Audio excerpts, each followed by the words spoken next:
All right, it looks like we're live, and it's Ulrich with Highly Regarded, Tony the Burner with Global Game Day. This is my first opportunity to collab with another content creator, man, and I appreciate you reaching out. You saw some of my videos, my struggling or not struggling, but my new videos on TikTok, and you reached out, you extended the olive branch, and here we are, man. How are you tonight? I'm doing real well. Thanks for coming on. No, and you're not struggling at all. You're like way ahead of the game. I really enjoyed your videos. You bring great knowledge and they're awesome. So thank Thank you you. so much. Thank you. And So yeah, I mean your videos are great as well. And tonight, again, you have a veteran channel. I'm happy to collaborate with you. I do other stuff. I do Bitcoin podcasts. I do obviously highly regarded.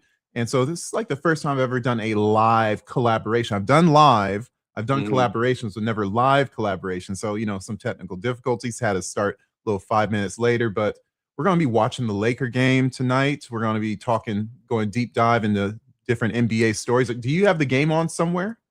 I don't. I was hoping to stream it. I have it in another Uh-oh. room, but I don't have it on in front of me right now. Okay, So that's fine. Well, I'll yeah, keep us kind of posted on the Laker yeah. game, and then we'll comment on. I mean, right now it's the second quarter. I think it was a great time that we jumped on the stream. The Cleveland Cavs and the Toronto Raptors just went into overtime, or just finished overtime, and the Raptors had like this 2019 Kawhi-esque off the back of the rim and into the rim to basically beat the Cavs and extend that series into seven. So without let's just start off on that one. I haven't. I'll Please. be honest. I haven't watched that series at all. It's just kind of like the weird flex where it's like I'd rather watch the Knicks or the Lakers and the Rockets. And so, what are your thoughts on that series if you've watched it at all? I've watched a little bit of it. Unfortunately, tonight we were messing around with this, so I missed most of it. But Yeah. I have huge thoughts on James Harden. I just want to share this real quick because I think like after some of the games, when I would go live, he would like score 40 against the Pelicans, and the next day, oh, this guy's a top five shooting guard. He's this and that. But my problem with him is when the playoffs happen and things tighten up, he can't do some of those things anymore, and he's defensively he's a sieve. He's not a great matchup, for his team defensively. He's just not. And if his shots off, we've seen him have some like historically bad playoff games. And I just don't think he's a guy that you can count on. He's going to have good playoff games, but he's going to have cold playoff games. He's not giving you anything defensively. So I was never excited for the Cavaliers when they got him, to be honest. Okay, So so you're saying that the comparison. So of course they traded Darius Garland for him. I forget yeah, the supporting, if there were supporting. Maybe it was for the most part straight up. I think there was But a few picks involved as well. right. I So think, if yeah. you're thinking about Garland and you're thinking about Harden, you think that they basically had a net loss. The Cavs had a net loss in gaining Harden and losing Garland. It's it's hard to say that because Harden is obviously a better player than him, but with Harden comes other periphery type Yep. things, that you have to account for. Like he needs his usage, he needs to, do things a certain way. And he's not gonna give you a solid defensive. He might sometimes. He's not a good defensive player. He's a horrific defensive player that shows up in the playoffs, and he's not himself when the game slows down. When it's playoff basketball, I don't love his game. I'm sorry. Not to say he hasn't had good playoff games, but is it a net loss? That's tough to say. I don't know if they were a contender with Garland, without Garland, with Harden, without Harden. I guess is what I'm long-winded trying to say. I don't think they're ready to win yet. And I don't think Harden gets you any closer, in my opinion. I think you I think you hit the nail on the head. I don't like I think that here's what Harden does.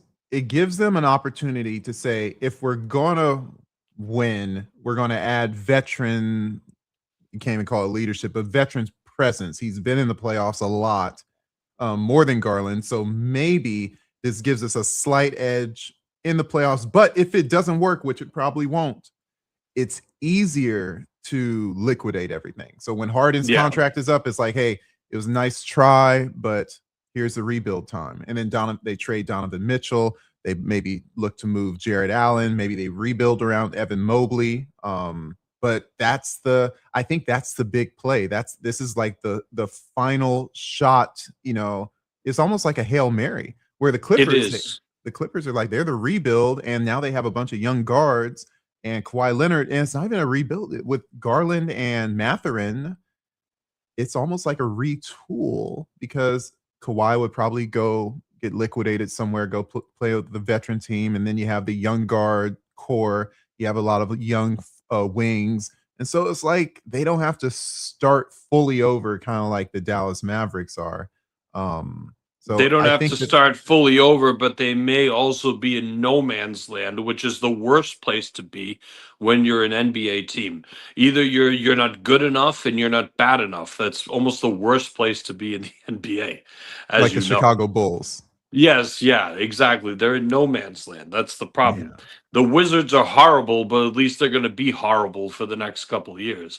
But and another thing about James Harden as well, you know what I really think his best role would be, and there are people that agree with me on this. I've thought this for a while. He needs to go back to his roots. I think he should be a six man, quite honestly, because first of all, I think that will save his career. Secondly, he can come off the bench for 20 to 25 minutes and just jack shots. I think he brings you much more value at this point, and I don't care what the stats say. I don't care what he did over the regular season. I don't care. I think he brings you more value in a playoff situation where he's coming off the bench as instant offense, as opposed to he's one of your main guys that has to play defense on actual players.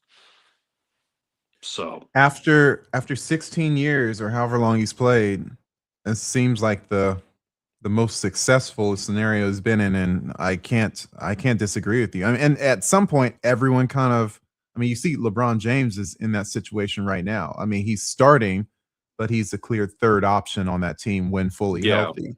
And so Harden staying at that number 2 option, it makes for a decent regular season team.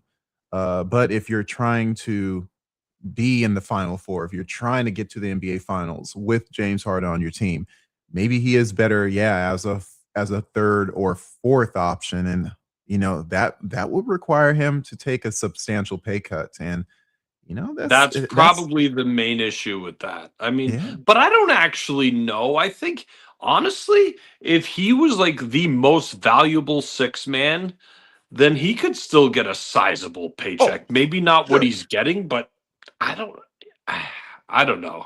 I just think he needs to probably look at that at this option at his age. I'm not discounting anything he's done or the year he averaged 35, but we're not there anymore. And I don't know. Not even. It's That's you right. know what I mean?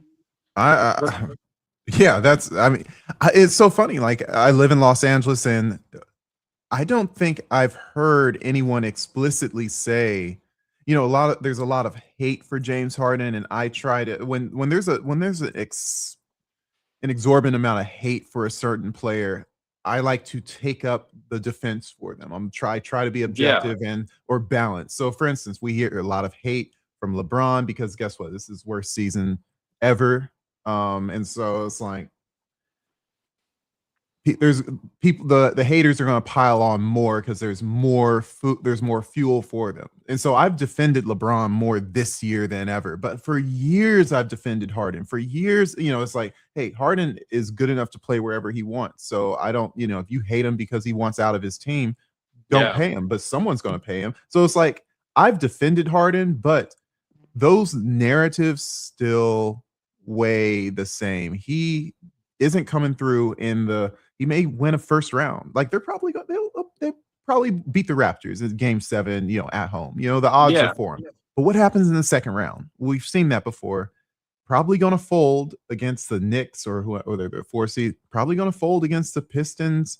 If the Pistons make Could it, be the Magic, yeah. that maybe they have an opportunity to they're better shooters than the Pistons. Let's talk about that one. I mean, the Pistons are coming back from a 3-1 series. They're down Yeah. 3-2 now. Oh, or did they tie it? What It's 3-2. it's 3-2. No, they just played tonight. I think it may be tied now. Oh yeah. I missed it. Was my mother Yeah, had a little birthday that's thing, so right. I That was the missed that. first Yeah. game. That was the first. Happy Yeah. birthday to the mom. Right on. Yeah. Yeah. All right. All right. Poor lady But had to like, put up with me. So so it's tied 3-3 now. They're yeah. coming back from a 3-1 deficit. It's likely they have the momentum to continue in. But let's just say the Magic win this and they beat them on the road like they did already. How do you see the Magic matching up against the Cavs? A I lot of think the speculation. Cavs, I don't like the Magic that much, but I Right. think that they match up really well with the Cavs because, and I think in the same way that the Celtics would match up with the Cavs, just these kind of long wings kind of guys that would Yeah. just, I think that Mitchell's a great player, but guys like that can shoot over him if he has to defend a guy much taller than him, like a Wagner or a Banquero or something like that. But they are long at they are kind of built in the same way the Celtics are. They're just not as good, but they put an emphasis on the long wing thing, and that is a matchup thing. Like people look at, oh well, the Spurs have Wemby. Well, teams with versatile, switchable wings are also bad matchups. That's right. So you know what I'm saying? So I think Cleveland is not a great matchup for Orlando, whether they pull it out or not, but I think Orlando has favorable matchups. I do. Yeah, and I think they're showing. Oh, by the way, comment here from a friend of mine, Team Ulrich here. He says, "Nice chain. I need to go to your jeweler." That's your other coworker, my friend. That's your other coworker. Beautiful coffee cup too, representing the old company name. Subtle There you flex. go. The NBA change on the Harden fouls changed his game. So the NBA change on the Harden fouls changed his game. So did they? There's a lot of sweep through is kind of like the Kevin Durant sweep through. They kind of changed Yes. the way they stopped calling that. Yeah. They I probably hated that call. I kind of like that they stopped calling that. I That's a little agree. weird. Yeah. Yeah. Here's something that people don't realize before we go too far. We'll say this that people think that there's too many fouls in the game nowadays, but my channel where I'm all about the stats and the objectivity. There are Yeah. actually more foul calls in the late 80s and the early 90s than there are now. Yeah. So now we could say that maybe they were harder and more pronounced. Yeah, but the stoppage of the game doesn't change it. It's like there's more stoppage in this game nowadays. Yeah. And Harden benefited from that. Great free throw shooter, SGA, whenever the game is stopped. SGA, Yeah. Luca, Harden, they all benefit from that. But I'll say that you can't deny that there are fewer fouls now than before.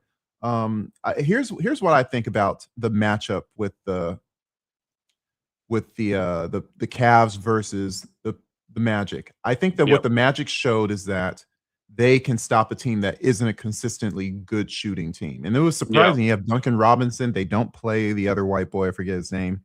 He was from Chicago. Oh, I forget.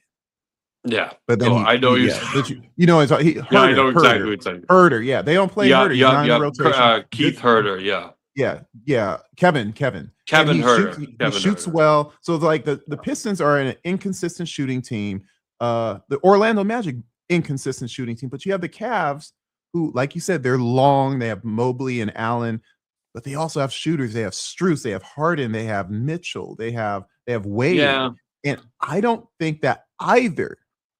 I'm not going to say either. I'm going to say that the Pistons and the Magic will have trouble. They've had a whole series of playing against people like you can dare them to shoot, and all of a sudden, hand down, man down against the Cavs, they could surprise both of those teams and be up early in the series, maybe before both of those teams adjust. But Yeah. I'm looking at this, it's like both ways, no matter how you slice it, maybe Harden has a chance to make it to the Eastern Conference Finals because these teams just can't keep up with the scoring potential of the Cavs. They did have favorable matchups. They couldn't have probably asked for better draws, even though they're not playing well against them. But they didn't have to play the Knicks in the first round. They didn't have to play Right. the Celtics in the first round. They have favorable draws getting to the Eastern Conference Finals. If you could have said, we're going to give you the Raptors and the Magic, or the Raptors and even the Pistons, they would have taken that. because the Pistons are an inexperienced team. They would have taken that route over the The other. Cavs.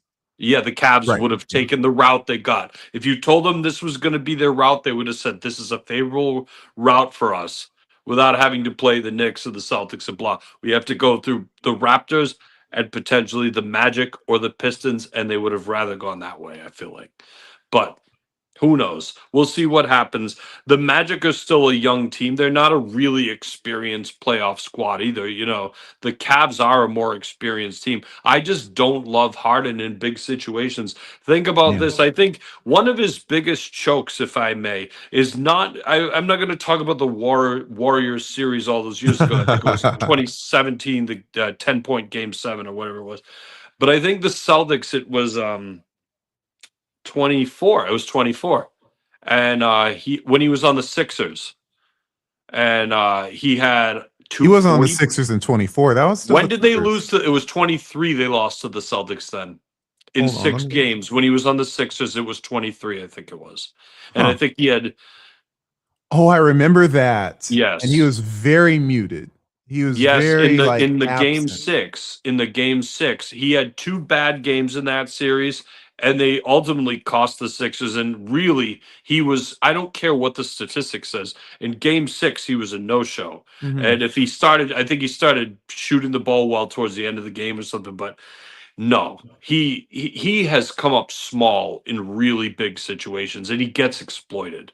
And listen, I'm with you. I don't like doing on people too much, because I think people take things and they blow it out of proportion. This guy sucks. He doesn't suck at all.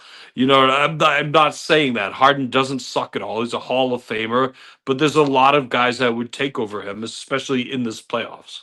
So And there are gamers who perform in. I mean, think about it. I don't think that Jamal Murray has a better career than James Harden, no. but in those certain moments, maybe you take him over than James Harden. Maybe you say, hey, if I had to build my playoff team, I prefer to have Jamal Murray than James Harden. And that's not, I wouldn't, regardless of my ranking system or your ranking system.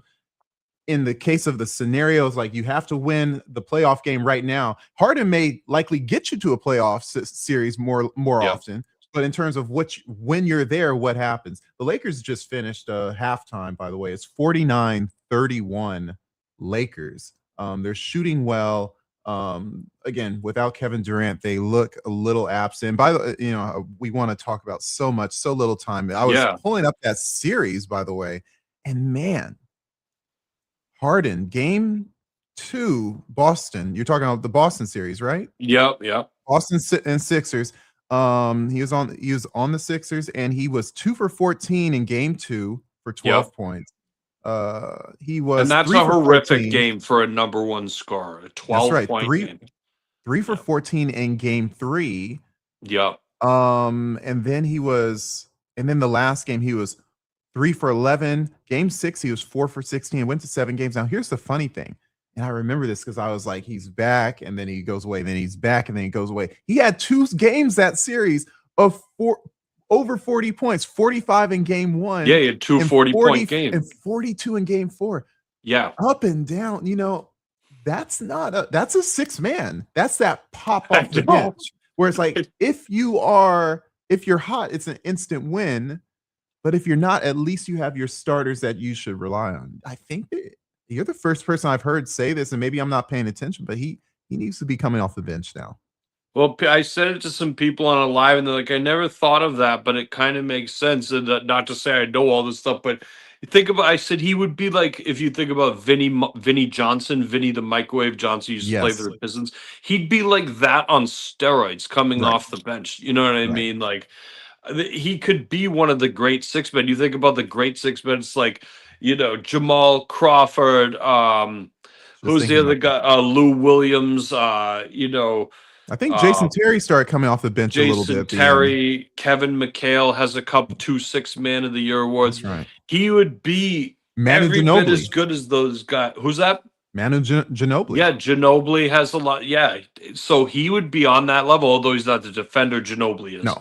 But like Crawford, like the ones you named, they are straight offense. They were straight. Yeah.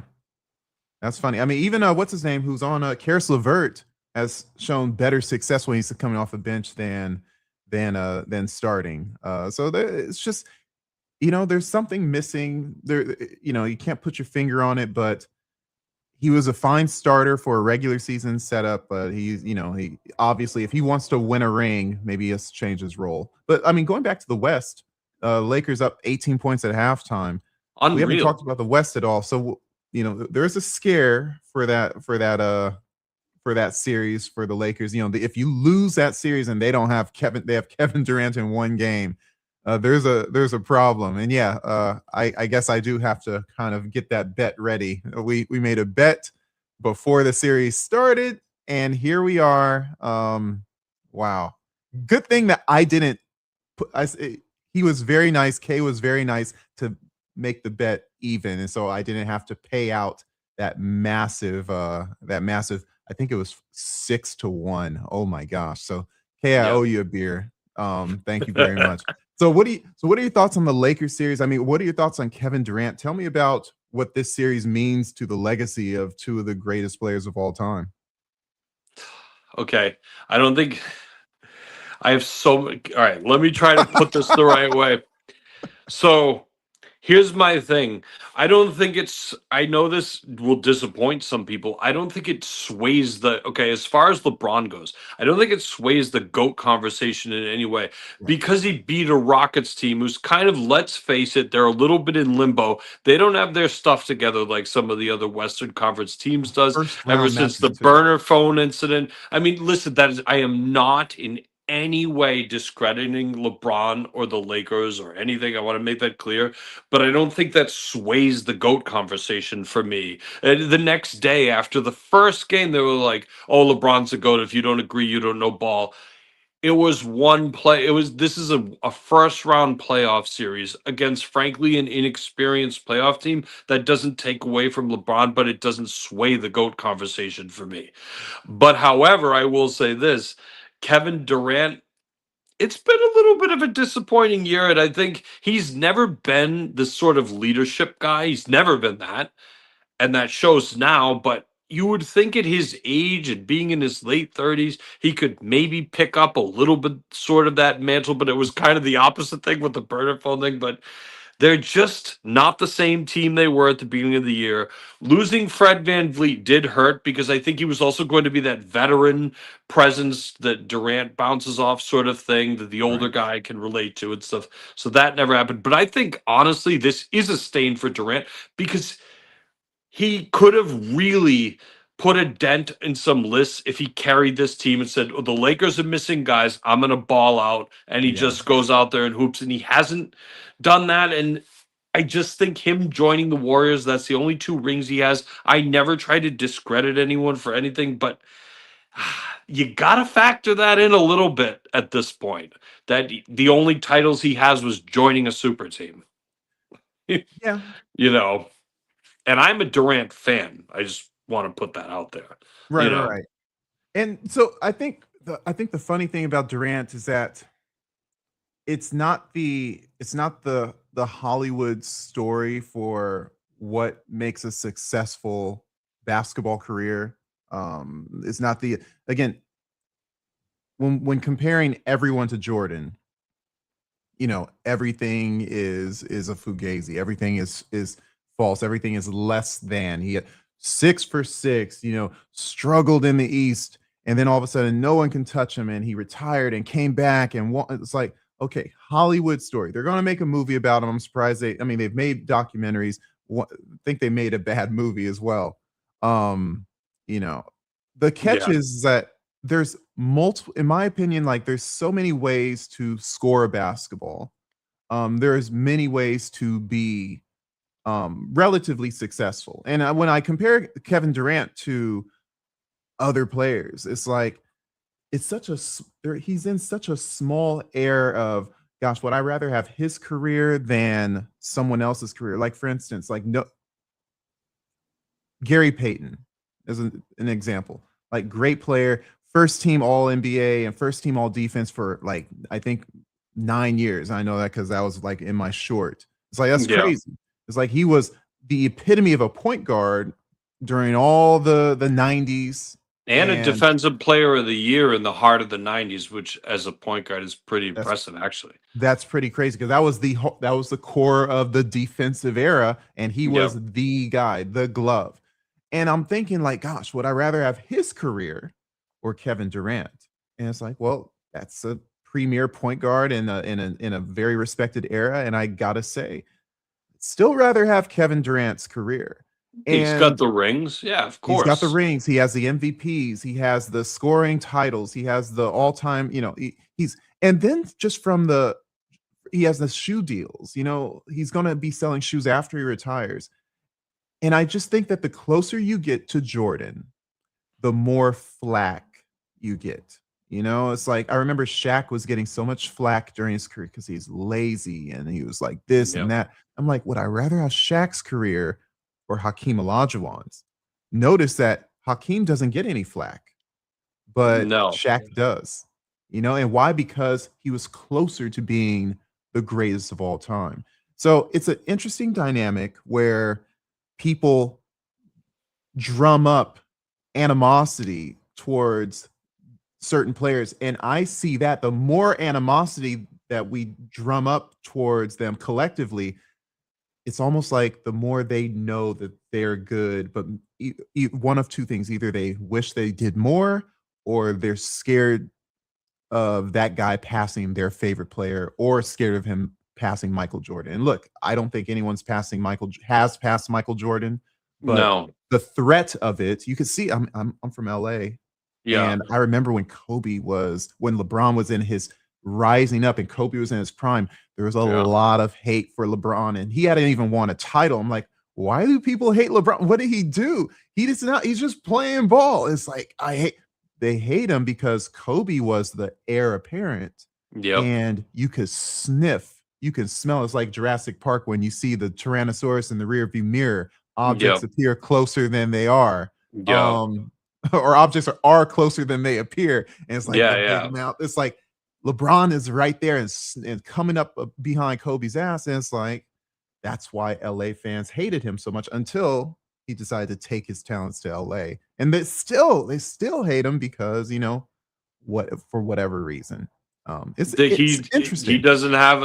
Oh, I thought he had 100% backing in LA. Was that No, not the no, case? no. They kick him when he's down. They kick him. Yeah. They like him when the Lakers. And again, all the LA fans will say that I'm not an LA fan, but the Laker fans will kick him when he's down, and when he does well, they're kind of like, yeah, yeah, yeah. LeBron's the best. So a little bit of what do you call it? The Fair um weather.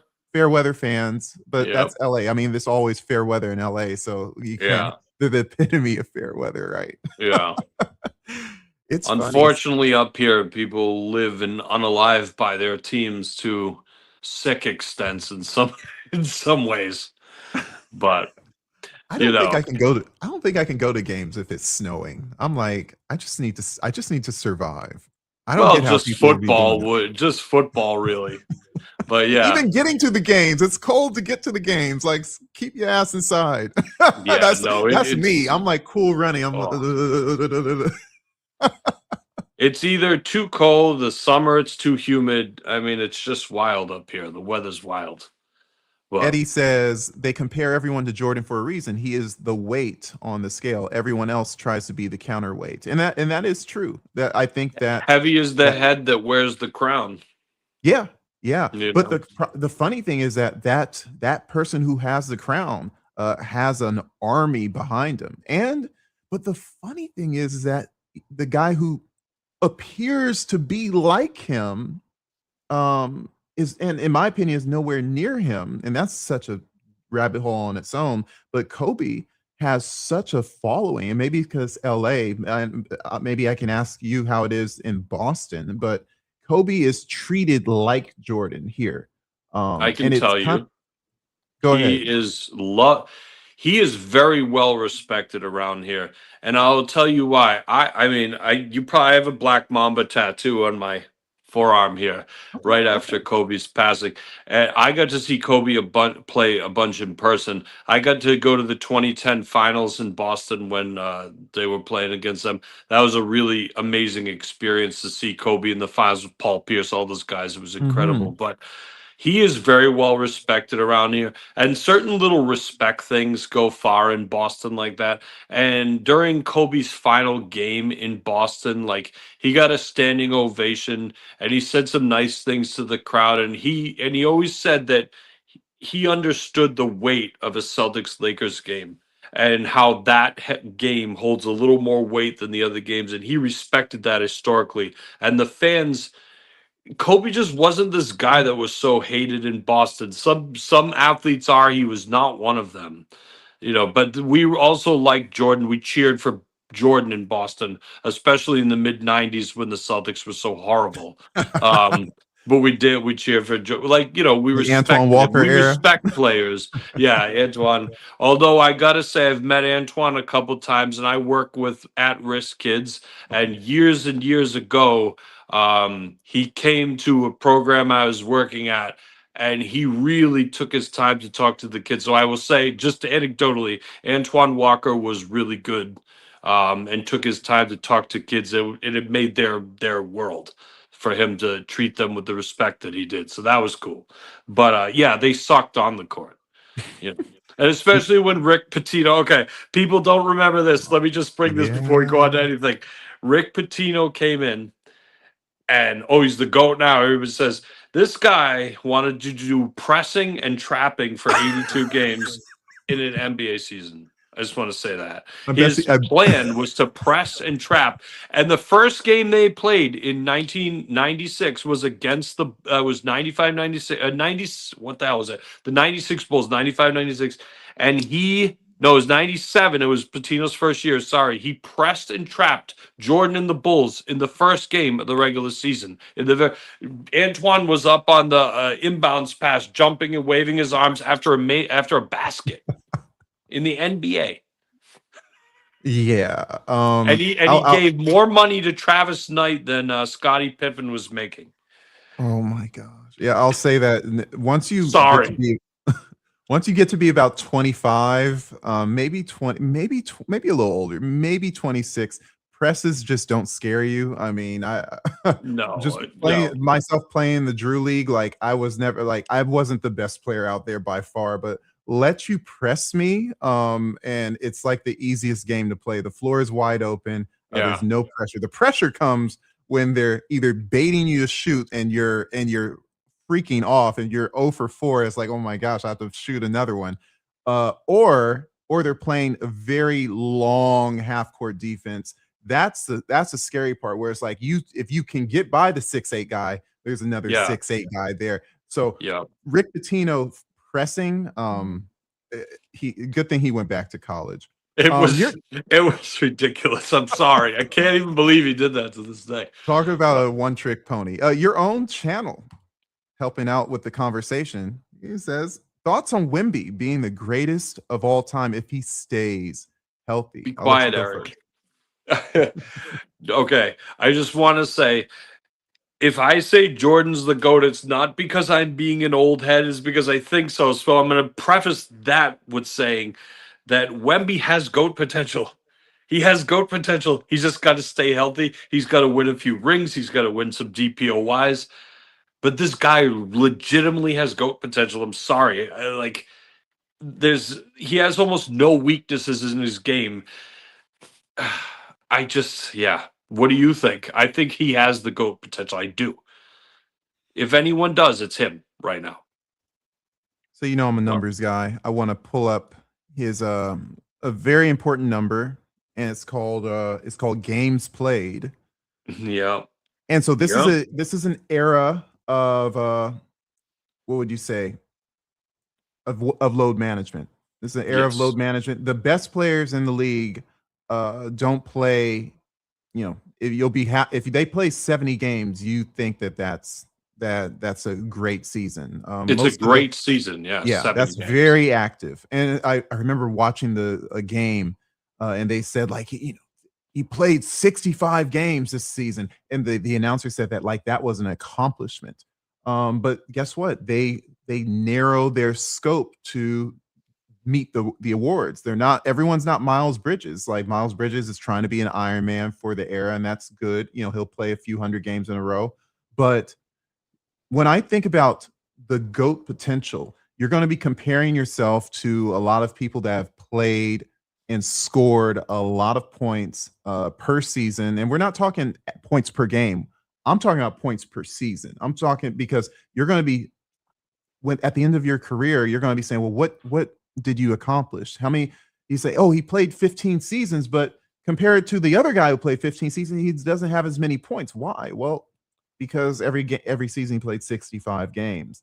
So one of the major important things is that you have to be available in order to be the GOAT. LeBron, who's the only, in my opinion, the only guy close to LeBron from a GOAT status, has played 23 seasons, and he's going to slow down. He is slowing down. He has slowed down. Mm-hmm. You look at Wemby, who's 7'4", 7'5", 7'6", and as he slows down, will he be able to maintain that consistency the way LeBron did? Because, and if he doesn't, then he has to have Jordan-esque production in his prime and retire early like Jordan did, or have fewer seasons like Jordan did. So I don't see Wemby having that dense body of productivity where he's averaging, 33 points a game. And, basically in order for him to do that, he has to kind of be Jokic, and he has to play a bunch of games, or he has to have that Jokic level productivity and do it for like 18 seasons. He's not going to play that long. Yeah, I don't think his body can. He's not. We have some evidence for it because Ralph Sampson played similar to him, and granted, that's 40 years. Are you familiar with Sampson at all? Yeah, he was on the Rockets. Yeah, he was 7'4". He played a fast game. He played above the rim. He did all that stuff. He had 3.5 awesome seasons. He really was. He's probably, outside of Wemby, one of the greatest giant players, 7'3" plus guys we've had in that short span that you see. But he literally had 3.5 seasons. Then he was done. He bounced around. Akeem was never this. That really ruined Akeem's window too. But my point is just that Sampson is kind of built like Wemby in a lot of ways, and there's just no track. There's only one guy that big that's ever held up, and correct me if I'm wrong, but Mark Eaton, outside of one season, a guy who was 7'4" and 300 pounds. I think it was only 1 year he appeared in below 80 games. He was a very durable guy for that size, but he also didn't have to do that much because he was basically the sixth option on the Jazz. I mean, he's basically the big man. Malone and so Stockton, there's no evidence that he can stay healthy. There's no evidence he can stay healthy outside of Mark Eaton, who didn't play similar. No one else that size outside of him has stayed healthy. No one. And Mark Eaton wasn't even near the product. He was very durable, but nowhere near the productivity. So but he was an excellent defensive player. Absolutely, I mean, he had one season 5.6 blocks a game. I'm looking at it right now. Goodness gracious! I mean, well, that's the all-time record. Yeah, it was so, and he actually does have the all-time record for blocks per game, 3.5. He had that season with 5.6 blocks. It was so high. He actually got, and he was Defensive Player of the Year that year. He actually got MVP votes. And he averaged 9.7 points a game, 11.3 rebounds, and 5.6 blocks. What a stat line. Wow. Like Wemby's not getting that many blocks. No. There's only one guy who ever has outside of Eaton, and that's Wilt, and probably Bill Russell, but Wilt and they're not, and they weren't even tracking them, so we can't we know. Well, we know somewhat now. Did you hear about the stats that came out recently? Oh, were they going back counting games? So we had 112 because he had a statistician that followed him named Harvey Pollack. They had 112 verified block games that he averaged 8.8 blocks a game. They've dug up some. He has 145 verified block games now, and he averaged 7.7 blocks a game. But his best season is 1967. They have 7 games from that season verified blocks. He averaged 10 blocks a game in those 7 games. 10 blocks a game. But here's the crazy part. Here's why it translates a little better than you think, is because the final season, he has now 1 season according to Basketball Reference where Wilt is has a verified block season on Basketball Reference. It's 5.4 blocks a game. And Kareem, I believe in the same season was 3.5 blocks a game. And we're talking unicorn Kareem and old Wilt. So that's why that's interesting. That was the peak of Kareem. I mean, yes, from a win share perspective, if it wasn't that season, it was a season before, he had the most win shares ever in one season. So that's like, in terms of, if we're talking about a single player, like just dominating for one guy for one team, that was Kareem. And I don't want to pull up right now, but it was in the early 70s. So you have the end of life Wilt. And by the way, it was not really end of life. He just walked away from it. They were trying to pull him.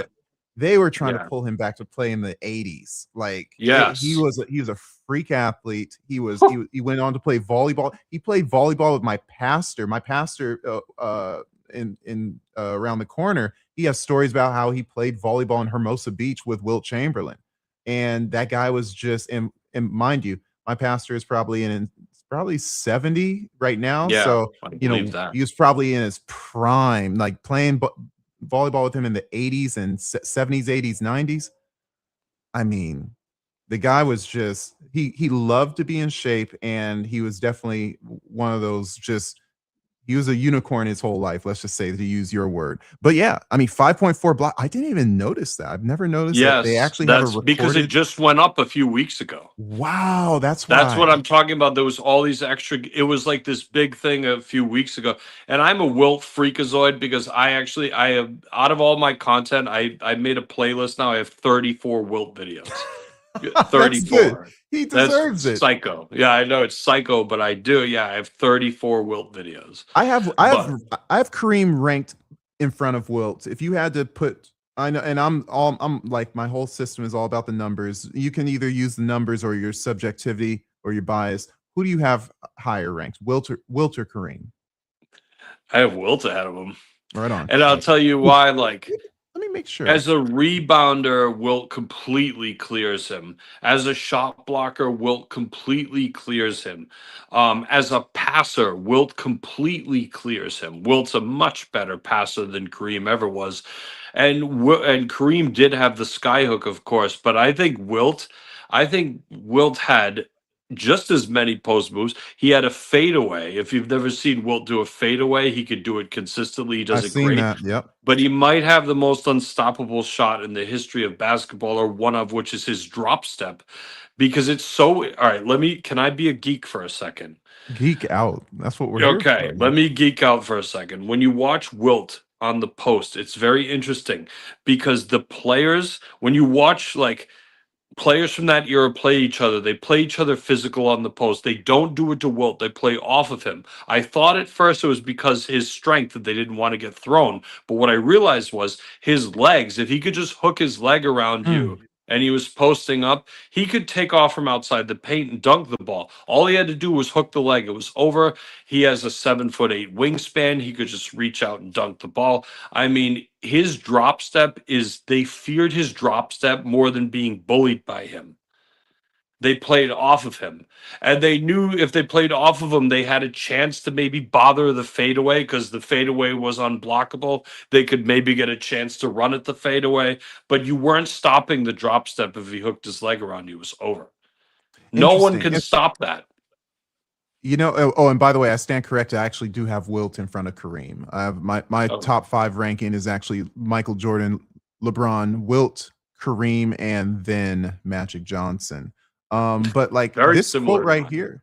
Oh, I'm not actually not this one right here.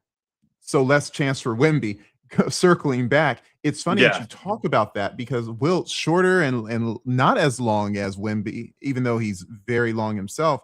But it's like I remember seeing in game 3, well, the whole series, Drew Holiday was guarding Wembanyama. And I'm Yeah. like, wow. It's like that Wemby doesn't even have the strength, and I don't think ever will have the strength to say, you can't put a guard on me. I mean, you That's could crazy. take Yeah. you could That take would the never same happen with formula. Wilt in any No, era. no. In Like any era, that would never happen. like Desmond Yeah. Bain, I think Desmond Bain could theoretically guard Wemby with the same like formula.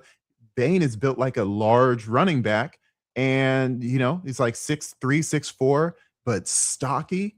It's like lean on him the same way Drew Holiday does. I mean, Rui is guarding Jokic, and why? Because he's a strong undersized power forward, so you kind of Yeah. get lower than him.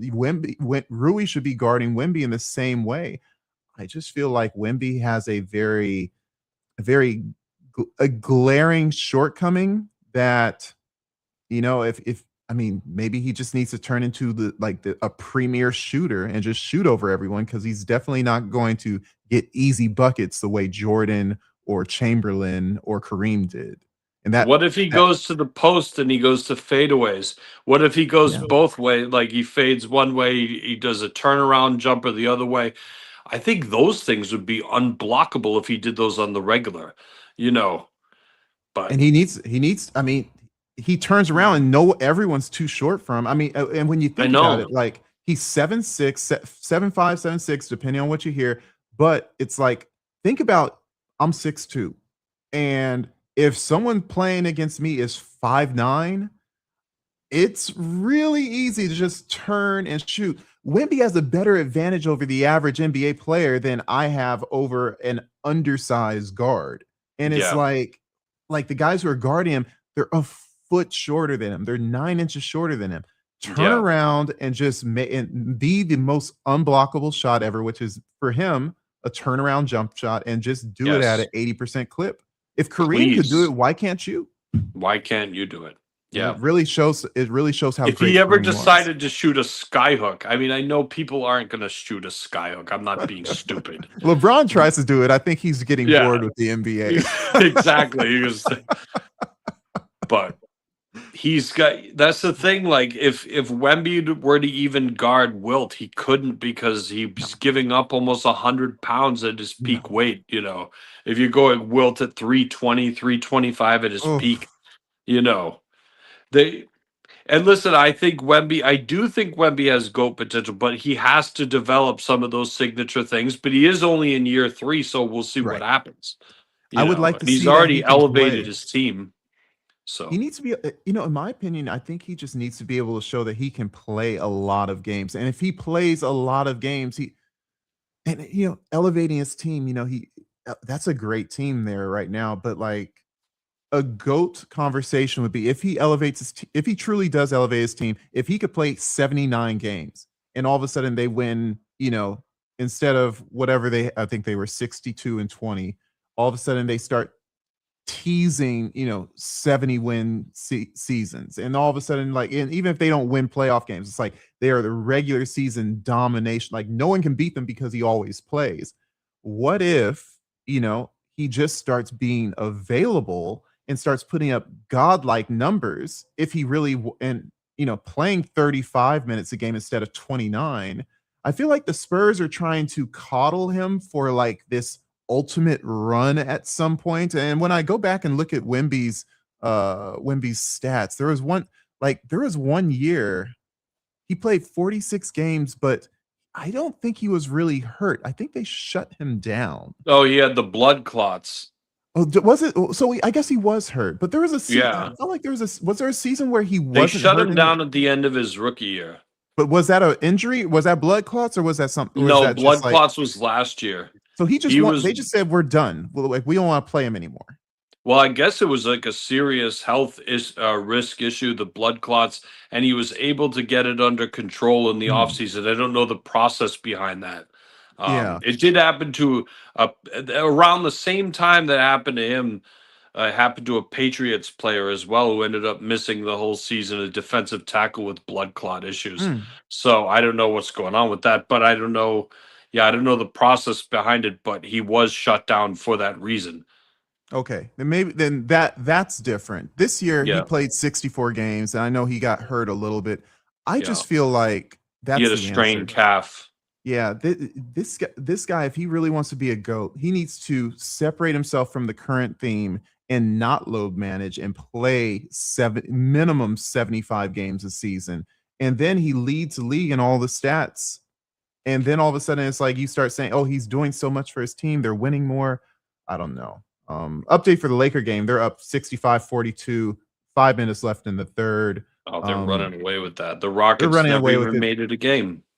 Yeah, there's not really much that they can do. The Rockets are athletic, obviously, but without a reliable scoring force like Kevin Durant, he could just come down and hit a 15-footer. They're kind of scrambling. And it's funny, Reed Shepherd, who, you know, you would think, the white boy phenom from Kentucky, he's supposed to come in and just light it up, stretch the floor out. They're relying on Jabari Smith to shoot more than anyone, and yeah, he may have had 1 or 2 games good, but that's not good enough to beat, a veteran Laker team, and No. it's kinda sad, but the Rockets are Jabari Smith showing. is a good player. He's been a little bit of a letdown from where he was drafted, I feel like. Mhm. Yeah. Yeah. I mean, he's an archetypical, like, perfect player, like, he's 6'10", like, wing. Yes. His You'd dad think. played in the league. Yeah. Oh, yeah, that's right, and LeBron played against him, I think, as well. Yes, I think he did. Yeah. Yeah, but like, Yeah. the Rockets just don't have an identity. And the sad part is Kevin Durant as not a leader. As good, he's probably the best player that you can have in history without having an identity. And he kind of just comes out there and puts He up just shots. hoops. Yeah. He just hoops, and that Yeah. helps, but it can only get you so far. You need a Steph Curry or a Draymond Green. You need, maybe a Kyrie Irving. It's funny, like, that Nets team, you had three guys that, maybe Yes. you don't really. I'm almost apologetic for mentioning Kyrie, but you have three guys that are kind of just we just hoop, and I there's don't like not much Kyrie leadership. Irving. I'm just gonna say it. I don't like him. He's he said you don't. I I just bought his. Hold on. Look at this now. wait, I'll tell you why in a second. I actually don't I will amend that because I try not to be negative. Yeah, show what we I got. just got the Kyrie threes, man. These are my Oh, first non those are Nikes in like nice. 20 years. I broke them in yesterday. Walked around at work with them. I'll probably play in them next week. I can't wait. I will tell you why I don't like Kyrie for a couple of Go reasons. ahead. It's Go not that I ahead. don't like Kyrie. It's that I think people put him on lists that he doesn't belong on. And I He think that's surely starting to doesn't. That's right. like top 5 point guard lists and stuff. So one of all the time, believe me, I've seen him really okay. I'll get to the point, which is just that you said to yourself, he availability is one of the greatest abilities of the greatest ability. He has missed for one reason or another, he's missed 5 years now. five Mm, years of his career, if you could put the games together. I think it's more than 5 years. And he has three of the worst playoff drops for any alleged star that I can recall, and grossly so to the point where you couldn't even. I will say 2019 Boston versus Milwaukee, he was absolutely hideous in that mm. series. 2022, he's with Brooklyn. He's playing Boston. He's absolutely hideous in that series. 2024, I'm sorry, he gets carried by Luca. He doesn't play well in the Thunder series, and then he is pitiful in the Celtics series to the point where he has one good game. In the final game, he's a minus 25. He's putting up stat lines with like 15, 1, and 0, not shooting the ball well, Mhm. being a negative on defense, box play, like just and when I say playoff drops, I'm not saying he shot the ball bad and he was doing nothing in shooting the ball bad in all three of those playoff series. And like I can't put you in these conversations because you do the fun things that makes you better than you know what I mean? Like I think that you are barking up an interesting tree. and I've mentioned this, and in fact, I think I mentioned this in my last video where my brother was having a conversation with me about the celebration of marketable players. Yeah. And I mean, the first shoes that I buy that are not Nikes are Kyrie Irvings, and they're pretty and they feel good, but They they're do look Kyrie good. Yeah. Irvings. And they're Kyrie Irvings, the same Kyrie Irving that's missed 5 NBA seasons. And he's only Yes. 30. He's only 30. 32. He's not Yeah. 35. He's Yeah. 32. He's arguably still in his prime. And it's like, but when you take the next step and it's like, well, who else do we celebrate like this? To a degree, we celebrate Kevin Durant like this.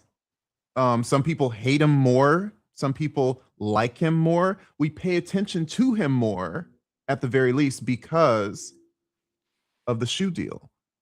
Yep. Again, I think Kevin Durant is still in my system. I think I have him top 10, maybe 11 all time. And that's just, look, he just puts up stats. He's efficient, blah, blah, blah.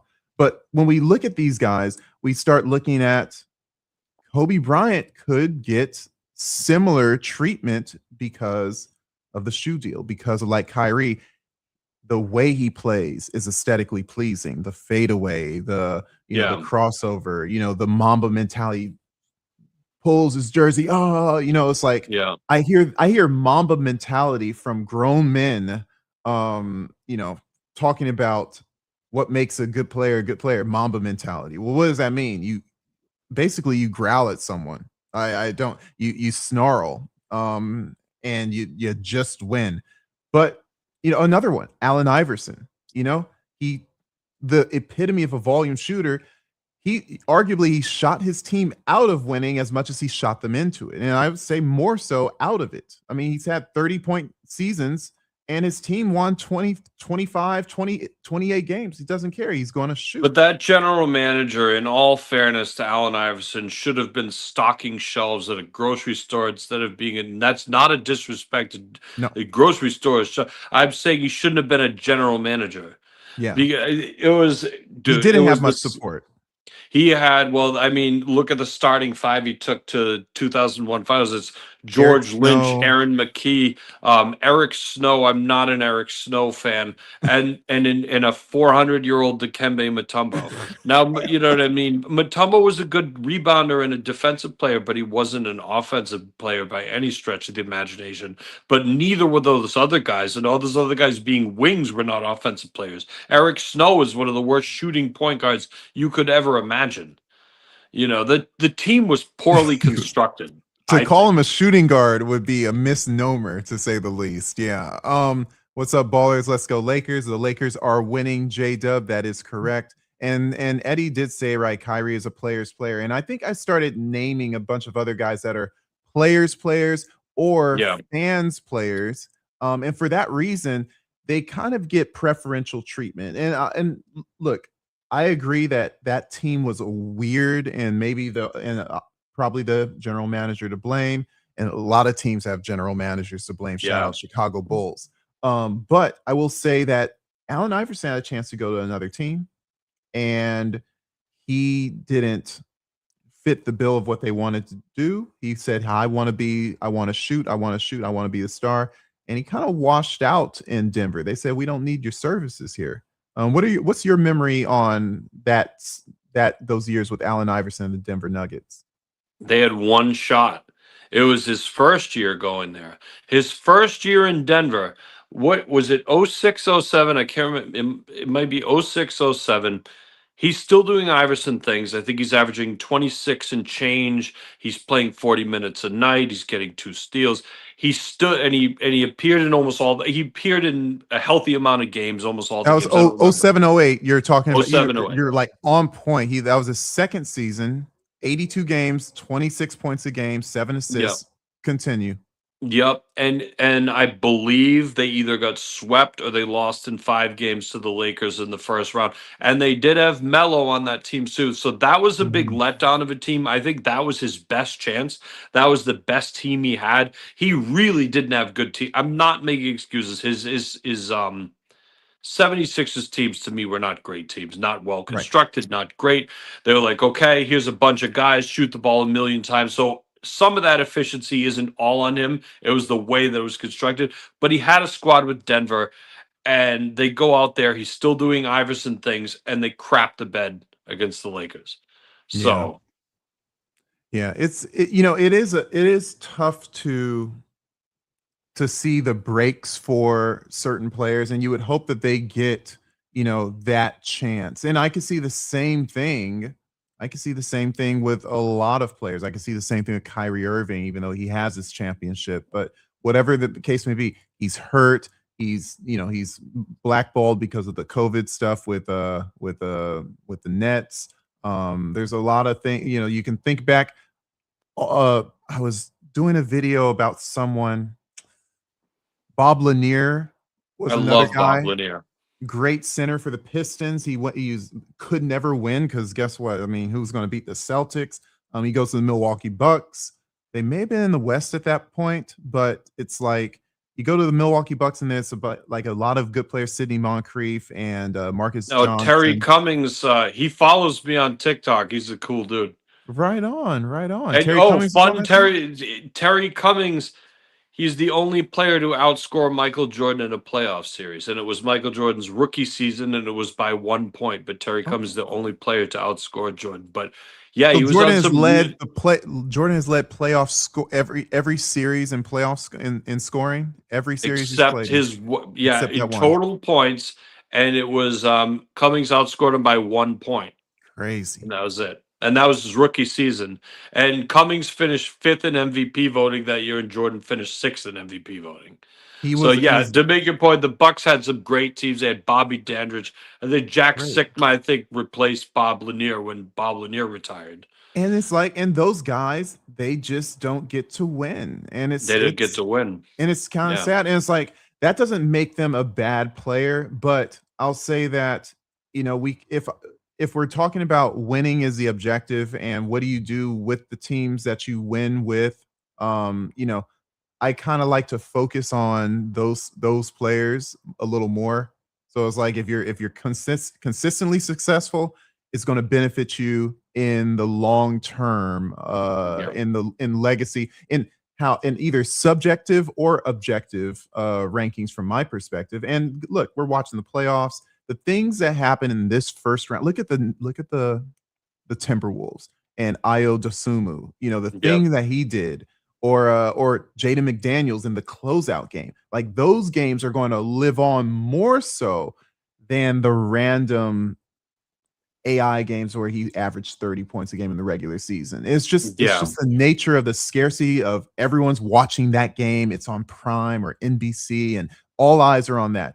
It's those performances matter more, and so I count those more. And and for that reason, if you lose it, no one really feels sorry for you. It's just like they're just on to the next show, which is whoever's winning. They're the ones that we're watching. It's just that's why we watch it. That's kind of my frustration when we go on some of these platforms. It's like I try to tell people, I'm like, okay, calm down. You saw one, this is what I'm saying. It's like they will watch one of these playoff games, and the next day, LeBron's the GOAT, Jokic sucks, Wemby's a top 20 player, SGA is better than Kobe. It's like, it's just everybody just needs to take a chill pill and just let it play out a little bit. You know what I mean? I got a text from someone about a meme. Nikola Jokic playoff career got destroyed by LeBron, got destroyed by Curry. Played no one team ranked higher than a 5th seed to get a ring. Blew a 20-point game 7 lead. Got blown out in game 7. Only beaten one 50-plus win team. First round exit versus the Hospital Wolves. All-time personal record. I'm like, that's the legacy that Jokic had starting yesterday. But before that, I know. Before that, like all that stuff happened over the course of like maybe 5 years, and all of a sudden that's the current thing. This is you watch one game, you're like, wait a minute, He What sucks. happened to, Yeah, what happened no. to potentially the best center of all time? Like, Yeah. oh, like he should have won 5 MVPs. Like he's the top 5 player. We can just call him top 5 player all time. Like Now the he sucks. sensationalism of Yeah. men, we call women like, oh, we call women, emotional and sensational and soap operas. Like, dude, can't you remember what you said last week before jumping on to the next bandwagon narrative? It's Every SGA game they watch, you would think they just landed on the moon. I mean, it's like, bro. do you get Listen, that? I don't have any problem ranking newer players. I don't. I really don't. But I just preach patience. Let's put an example this way. And God forbid this happens, but if SGA broke his leg tomorrow and he never plays again, God forbid, we don't put him in top. We're like, wow, he had a great run. He won a title. He got an MVP, but then unfortunately his career, like, I never want that. But you know what I'm saying? Like, Oh, if I any of that completely do. happened tomorrow, we wouldn't be saying, well, yeah, but he is better than Jordan. He is better than Kobe. No, you'd forget about him in 2 years. You wouldn't even be talking about him. I guarantee it. You I are know it. very right. Bernard King is an example of that. Yes, they were talking about him like that. Right. It's You like know, because there's a reason, and I talk about this with my. I mean, you're segueing to the reason why I made my channel in the first place. Over time, and this was like I think I started seeding this theory like maybe when a combination of the third quarter just ended, the Lakers up by 16, 71-55. It looks good for them. Mhm. Mhm. But I started seeding this topic, I think, when Kobe Bryant took that last contract with the Lakers, when he could have done the Tom Brady, Tim Duncan thing and maybe gotten some free agents, but he got the max, the max that he could get, and started thinking, man, like, why do I should stop being a fan and start, if he's gonna like think about himself, maybe I should think like what's most important for me, the fan, and like forget all Yeah. that. And then it's like I started talking about, legacies to my high school teammates, and I started saying, well, Duncan is like a very pronounced player. He's a very, he has a great career. And my high school teammates, and this was maybe 8 years ago, maybe 7 years ago, they said there's no way Duncan is better than Kevin Garnett. I'm like, what? Like he has more titles, he has more points, he has more rebounds. Like what gives? And they said this. There's probably two guys. Said in 2003 and 2004, there was no one better than Kevin Garnett. And I looked up the stats and I'm like, they're right. That's his In those GOAT 2 season. years, Yeah. in those 2 years, no one was better. And so I'm like, Yeah. okay. So that's what drives people, are driven by particular seasons where, and you're a Boston guy. I bet a lot of people would talk about Larry Bird in 1986, right? Well, the thing, his 3-year peak, he the 3 MVPs in a row, the 3 finals appearances with 2 wins. Yeah, 86 is everybody's, especially the old guys. I mean, people don't talk about it as much now, but they used to talk about it a lot when I was younger, obviously. But everybody swears 86 is the greatest team ever. They have a case for they have a case for the greatest passing team ever. But Yeah. but no, they had a great team, and they put it together. Bill Walton was a great, Six man a 6 man on or that team. rotation player. Yeah. Fantastic passer, and he was the only season of his career he was truly healthy, literally. I mean, the Yeah, championship run, he was healthy. He played in 96 out of the 100 total games they played that season between playoffs and regular season. But even in his MVP season with the Trailblazers, I think he only played, I want to say, 60 games. Interesting. Let me pull that up. I think it was that the low. 78 season he was MVP. 77 Blazers were the champion. The next season was MVP. I want to say he played 60 games. MVP 58. Yeah, they gave 58. him a very loving deal. 19 and 13 and 5 assists. Not a bad all-around season. But you see, the thing is, okay, when you look at that stat line, you're like, yeah, whatever. But let me tell you something. I don't know if you have, but I've deep dived some of those games. He really is some sort of difference maker. That guy was a freak when he was healthy, man. He really No, was. No, 13 rebounds is nothing to laugh at, and he's very efficient scoring in a time when they weren't that efficient. I mean, Yeah. he's scoring 52% from the field. The centers back then, they were everyone was kind of under 50%. So our modern centers, because they're basically just playing dunk ball, DeAndre Jordan style, they're scoring 60% from the field. But like those guys, they were making fadeaways. They were, it was a lot of traffic in the key. And so even with all that, still shooting at above 50%, above 50 percentile. There's a reason why he was He good. knew how And to play 72% from the field, basketball. from the He free knew throw. how to play basketball. He was a smart.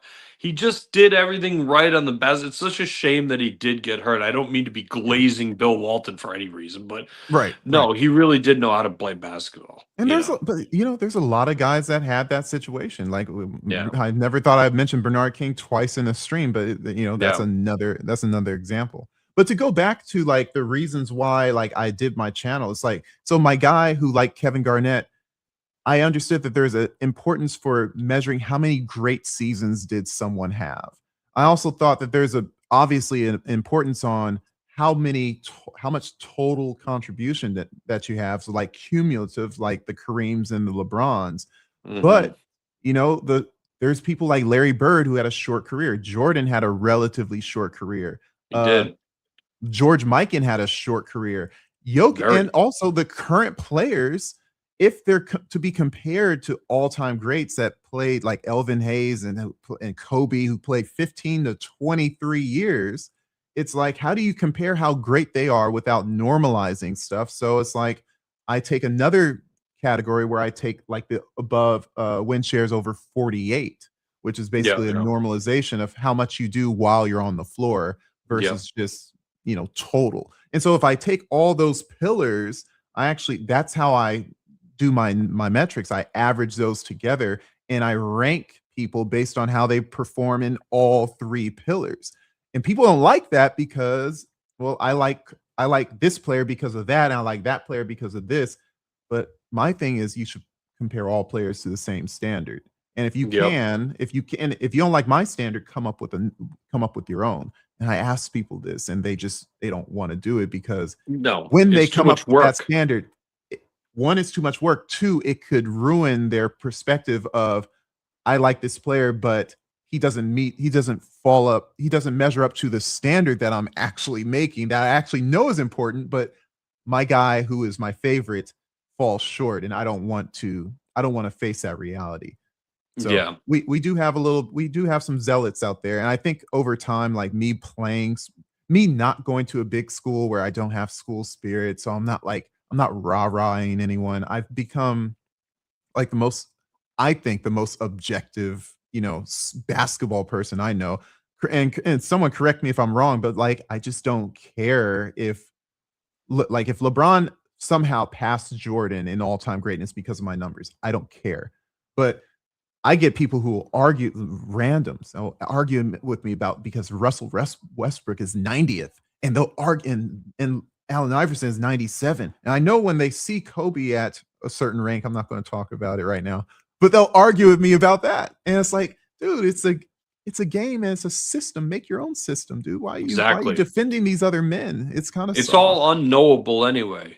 Yeah. At the end of the day, you have your criteria and everyone's going to be different. So just do your list with a smile on your face because who cares?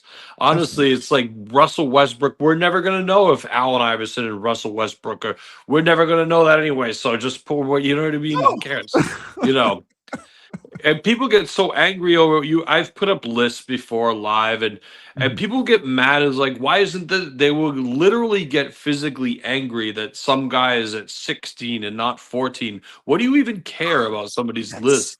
What do you care that he's not at 14? How does this affect your so day at any point? marginal.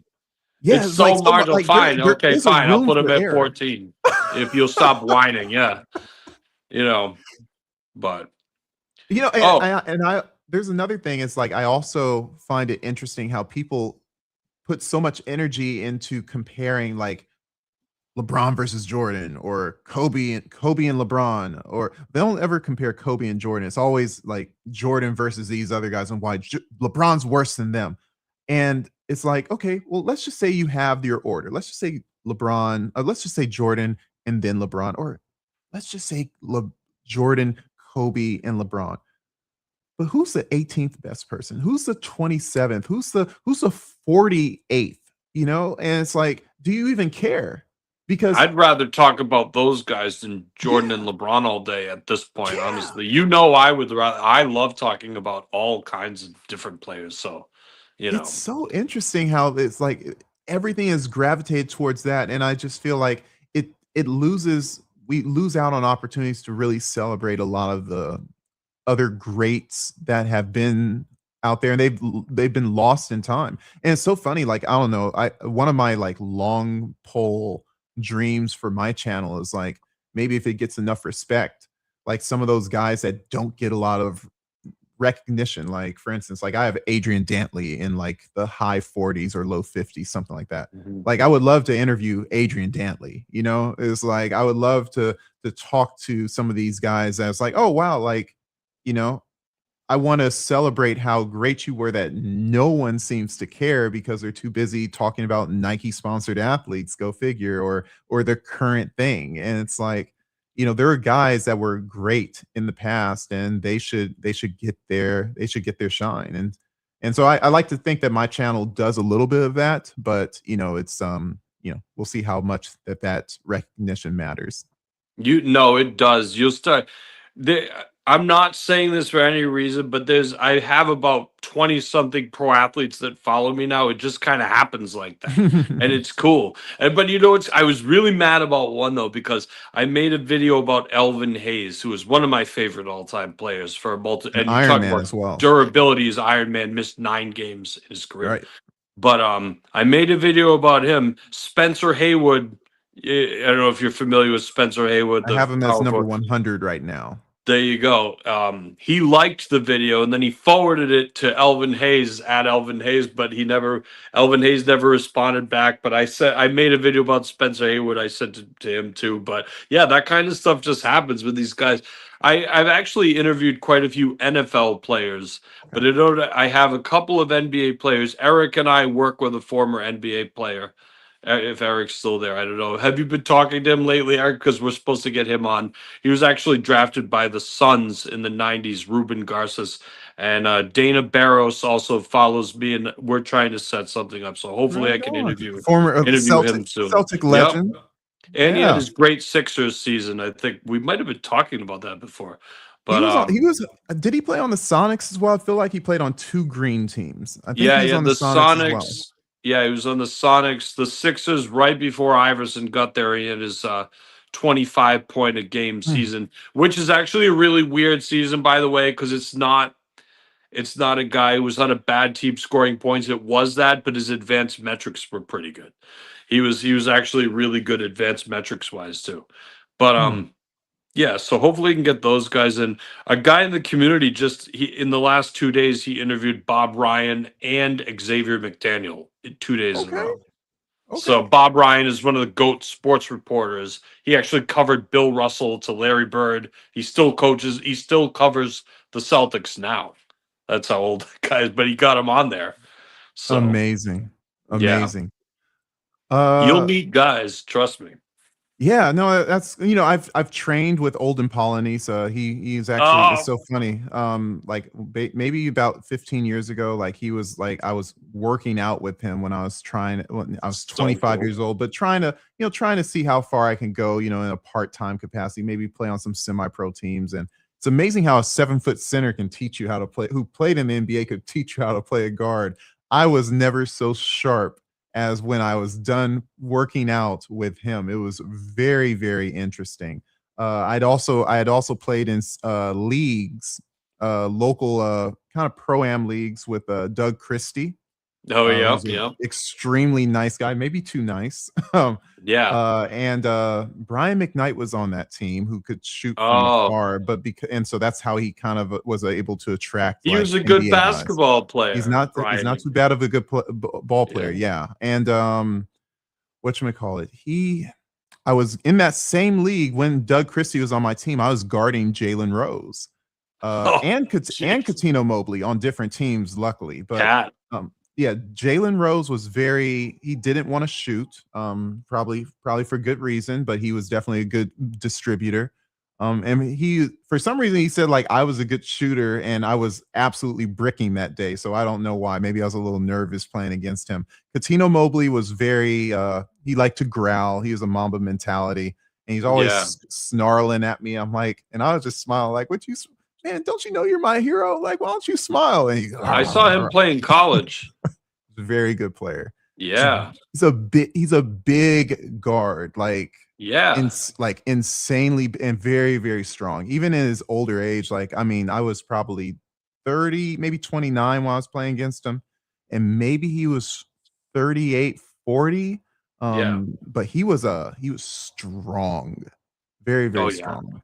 And so it's like, so I run into those guys, but like, I kind of wish that I was I kind of wish I had this idea a little earlier because I would have been in touch with them more. Now I've kind of like tossed that world out. But who knows what will come about, with as I It's continue to fine. propagate Is this. if you just keep plugging away, get Yeah. followers, you'll have more followers than most of these guys.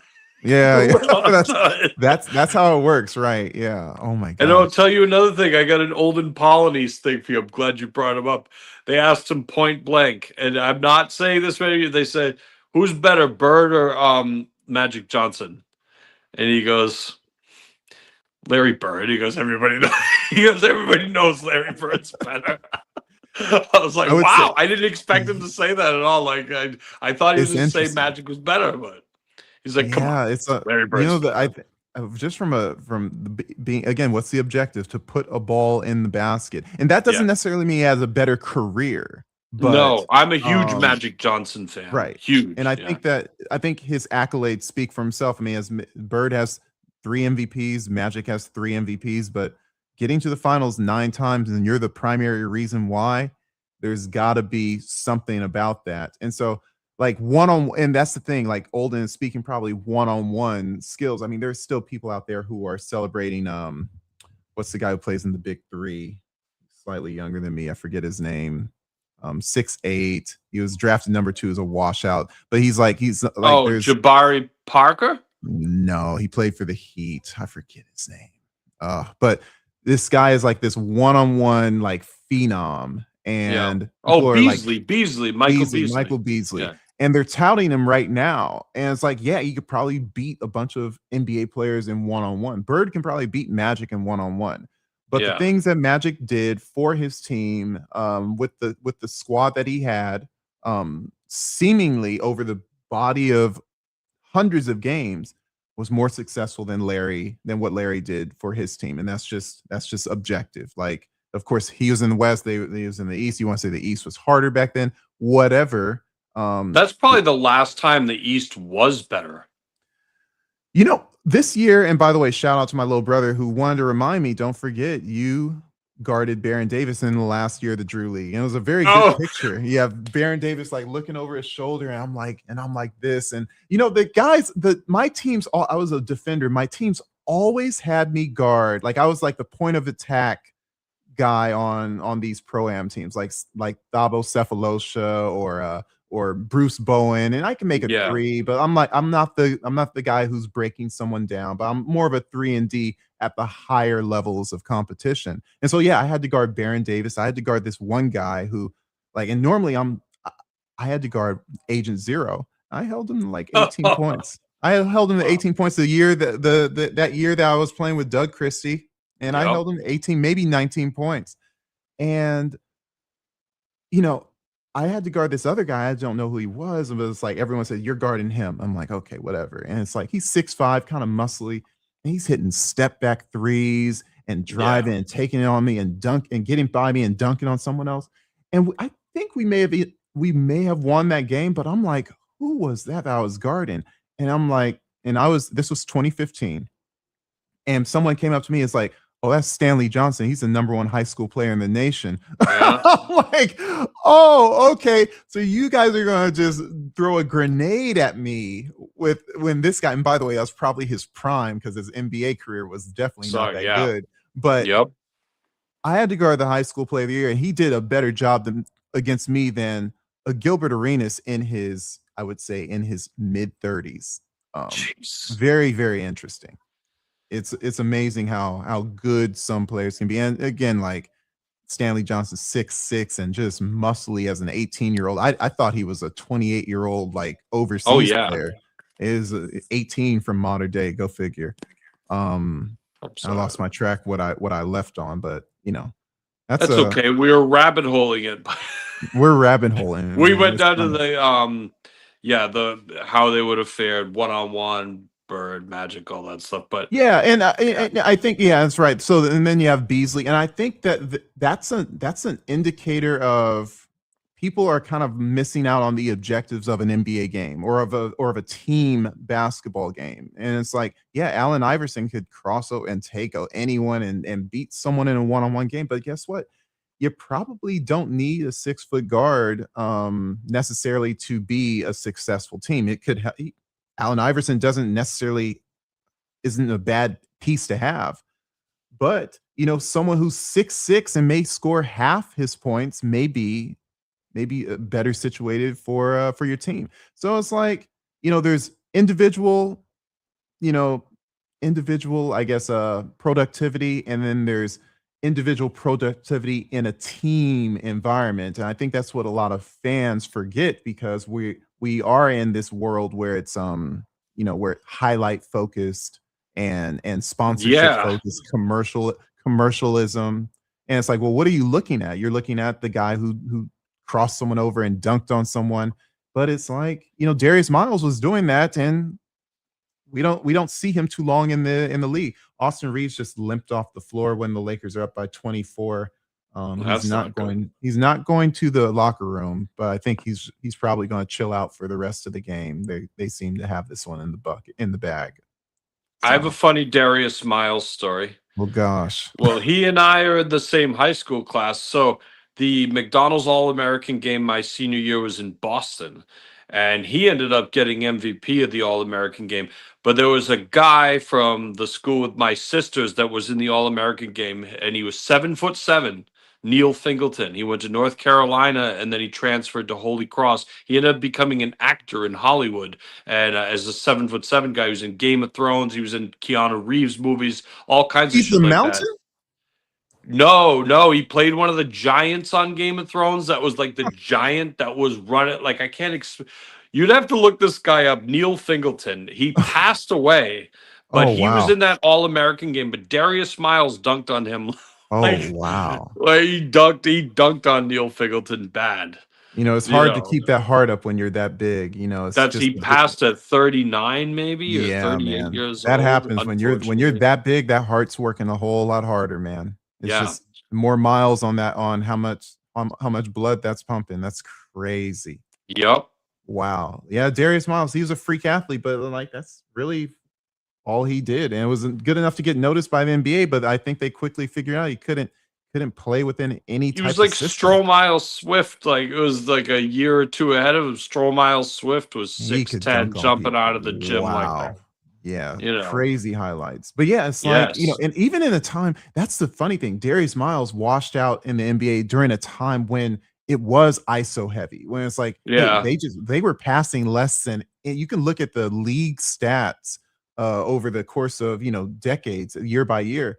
And the time when Miles was playing, like teams were getting 19 assists a game. And for comparison, like nowadays they're getting 25, 26 to 28 assists a game. Like it's Maybe he was very playing in the different. wrong time because he just wasn't the kind of guy that was going to break you off the dribble like that.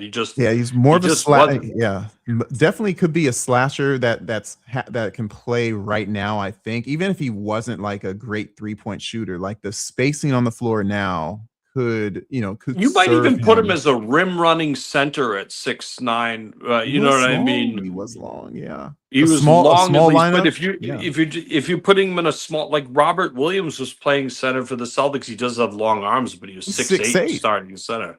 You know, and that's shorter than Bill Russell is. he's doing So great on the yes, Rockets he right now always when was a healthy. really good player He's when just healthy. so explosive, and it's like it's funny. I see that series, the Blazers and the Spurs. They got Cornette on from the Celtics, They got Robert Williams from the Celtics. They got Yep. Drew Holiday Drew from the Holiday. Celtics, and I believe there's one more. I always forget the last one. Cornette, Holiday, Robert Williams, and there's like there are there's Trying to 4 think. Yeah, I Celtic think there alumni is. recent Yeah, I ones, think you're right. and it's like wow. And both of those teams put up such a like the Blazers weren't like a scrub performance. Like they won some games and they fought. So it's like it's funny how a lot of players are coming from that Celtic kind of system, that Celtic coaching tree or player tree, Mhm. and they may get hurt or may just get traded away or may they think they're old, but Holiday, was Holiday was a bad loss for most the important Celtics. player on that team, and He was he's a bad loss, yeah. you know. I would, do you think a loss because they did kind of get what did they trade him for? Well, they really to the Blazers, and they traded him for Anthony Simons. That was, and then they traded him for this is a Vucevic. yeah, this was a cap move. It was a cap move. They were going to get too expensive, but I will say this: I thought that Drew Holiday was showing had a little bit of a laggardness of a lag in that last season with Boston. He wasn't the agree. defensive like phenom that we were used to, and he was getting beat off the dribble. And he was he's kind of like kind of like Horford. It's like you kind of just stick him in the corner because there's a lot of athletes that are just getting by him or taking advantage of him. But maybe he was hurt because he's definitely not. He was definitely in the center of the action in this last series, and for the old guys in the room, I'm happy to see that. It makes me want to continue pushing the gym. It's like if he can do it, he's 6 years younger than me, but if he can do it, I can do it too. It inspires me to yeah, exactly. Absolutely, absolutely. That's why But I I think you love know seeing why them. Holiday was such a relief to Celtics fans was because we had spent all those years watching Marcus Smart take unnatural, confident shots. I thought Marcus Smart was one of the most unintelligent players when I watched him. It was unbelievable. And the fact was that Tatum and Brown got better when he left Mm, because it was like when the clock would be running down, who should have the ball, Brown or Tatum? Because whatever quarter it was, the right. clock is running. No, Marcus Smart's taking the shot. You didn't know? Oh, Marcus Smart's taking the Crazy. shot. Exactly, because he had an unnatural confidence. He would never hit the shots. And some of his turnovers, he would try to make these one hand shovel passes all the time. He would make one or two every game and throw them into the stands. I mean, he was just not a consistent ball handler, not a great shooter. I'd never seen someone airball more shots that they took with more confidence and piss and vinegar in my life. But when Drew Holiday came there, it was a breath of fresh air to the way Marcus Smart was playing. And I can't say enough bad things about that. I'm telling you, his defensive player of the year thing was bull. I'm sorry, it was. And I'm a Celtics fan. I do think that Marcus Smart was yeah. There's He probably a played little bit of stupid. a I'm sorry. He yeah. did. I think that there was that time that Celtics that ramp up to the championship. There were those indicators of the Celtics fall apart when it matters most, and it's like Yes. they're just like oh, and Marcus Smart was in the center of it, and they're just like deer in the headlights. They were so good in the regular season, and then you know I remember I guess it was like looking back, yeah, it was Marcus Smart in the middle of it. I thought Tatum had some issues like in the play, like kind of like these Harden-esque kind of outputs, but you're probably right. Maybe it was maybe it was Smart that was kind of the There was center a of it. mini power struggle going on that nobody Mhm. talks about. And it's the truth of it. It happened with Because Kyrie as Marcus well. Smart thought he was on their level like that. Right. You know, he But thought he was on the level with Jalen Brown and Tatum. was there a power struggle with Kyrie and those 2? No, no, No? no. Okay. I will tell you this because they looked up to Kyrie because they were both super young players when Kyrie got there. Tatum was a rookie when Kyrie got there, and Mhm. Kyrie got hurt 60% through the season, or whatever it was, when he missed the rest of the season with the knee injury. And Tatum and Brown ended up making the run where they took LeBron to 7 games with the Cavs.